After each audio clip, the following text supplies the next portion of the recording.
that we're working on memorizing, that you don't have to worry about the derivative then. You don't have to do it the long way. It should be, what's the derivative sign? Cosine, you know, like, and move on. You know what I'm saying? Now you can worry about other stuff. Because what I'm going to ask you is what's the equation of the tangent line for the sine x function at x equals pi? That's what I'm going to ask you.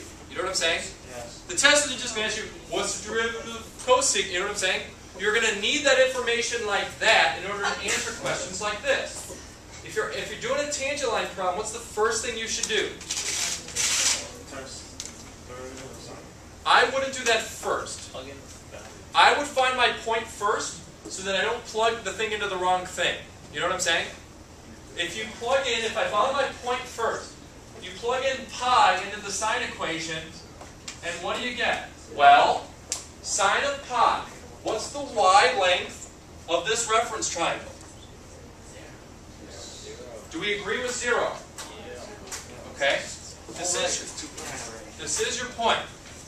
The y length of the reference triangle of 180 degrees is 0. So now we're halfway there. We have our point. Now we just need our slope. How do you find the slope of the tangent line? Well, what did you do? You take the derivative. The derivative is the instantaneous rate of change at any x value, or the slope of the tangent line. So y prime is going to equal? So does that mean the tangent line is cosine of x? What did I just do? What does the derivative give me? What can I do with this to solve for the instantaneous rate of change? Yes, you plug in your point to find into this equation to find the instantaneous rate of change of this function. Does that make sense, Marco? So I plug in what into the cosine of x? You plug in your x value, pi, and what do you get? Well, cosine of pi, what is the x length of this reference triangle? -1. So I have my point. I have my slope. How do you figure out what point slope? How do you figure out the equation of your tangent line? Okay, let's do it. Point slope is what? Y minus 3. Y minus 0 equals? X minus y. If you're still solving for b, you're wasting time, and you have places where you can possibly have an algebraic error. If you have your point and your slope, you're done. If you want it in y equals form in order to graph it, Rafi, you can just add that number to both sides and you're done. You know what I'm saying?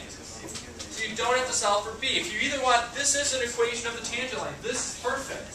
If you wanted y equals form, in this case you don't have to add 0 to both sides. It's gone. Then you can just add that to both sides. Does that make sense, you guys? Okay, let's take a look at one more graph. Everyone on your calculators graph tangent of x.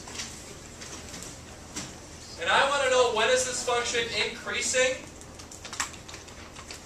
On the interval -pi/2 to pi/2, not including the endpoints. So graph tangent of x. And do a zoom trig, so you get a nice clean trig window.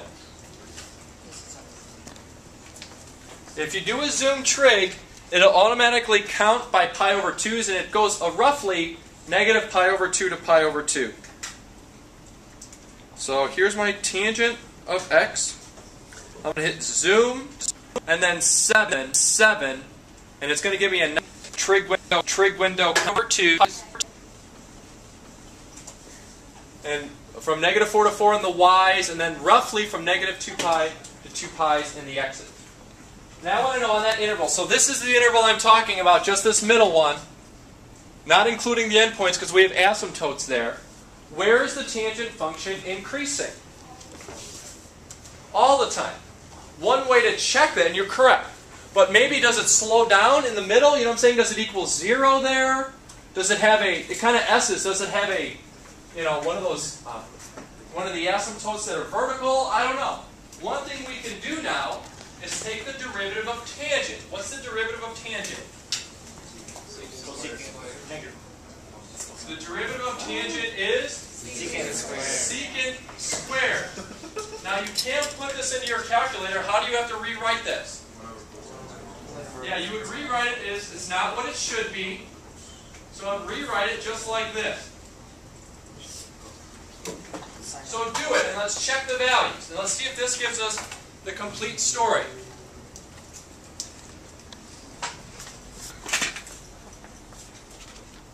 So I'm going to turn off my y1 so I don't have both graphs on. And I'm just going to look at 1 divided by, I'm going to put this whole thing in parentheses, cosine of x. I'm going to double that parenthesis up, squared. So make sure you're squaring that whole, not the x, but the whole output. And let's take a look at that graph. And what is this showing us?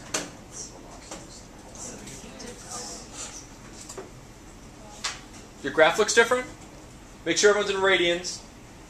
All right, it's a derivative. Well, yeah, so what do we look? Exactly, it should look different because you're not looking at the graph of the tangent. You're looking at a graph that gives you the instantaneous rate of change for any x value of the tangent function. Does that make sense what we're looking at, guys? This is a graph of the derivative. It tells you what the slope of the tangent line is for any x value. What is that graph telling you between negative pi over 2 and pi over 2? What does it mean? Yeah, exactly, Sonia. The y values on this graph are always positive. Which means what, Roxana, in terms of the original function? Yes. Looking at the entire graph, what do we see about the entire tangent function?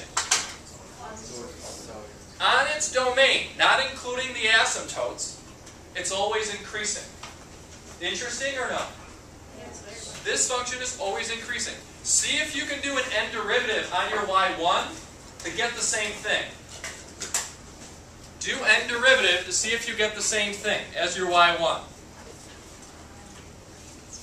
So you should get that same looking graph if you didn't put in 1 over cosine x squared, or if you just physically just did your n derivative of y1. All right, we have 1 through 11 all in 15.